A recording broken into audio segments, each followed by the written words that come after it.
ทุกคนอันนี้คือวิธีการที่แม่แก้วตัดสินเนาะอยู่นี่เนาะอ่าคือสิ้นผืนนี้เนาะลูกค้าเพิ่นนุ่งป้ายเบื้องขวาเนาะป้ายเบื้องขวามาพี่ตากล้องป้ายเบื้องขวาเด้แม่แก้วจะเอาแผ่นตัวนี้ให้ลุดลงเนาะลุดลงมาจังสี่พี่น้องแล้วเวลาเขาต่อดูกนี่ดูกกลางนี่นะแล้วมันจะอยู่ในระหว่าง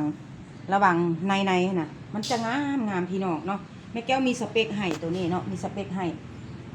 25เนาะทุกคนแม่แก้วมีสเปคให้25เนาะแทกแต่จุดใจกลางของสิ้นนี่มา25เนาะส่วนที่เหลือก็แต้มคือปกติอะไรเนาะแต้มคือปกติทุกคนเนาะก็จะประมาณนี้สิ่งที่แม่แก้วสอนในการปูสิ้นเนาะอยากให้ดูอยู่เครื่องกลางบางคนไปตัดให้ลูกค้าดูมันออกมามิ่นเลยลูกค้าย่างและมันแนบลีนออกมาแล้วมันเห็นดูเนาะอันนี้ก็เป็นส่วนหนึ่งที่เราต้องเอาใจใส่ให้ลูกค้าเนาะทุกคน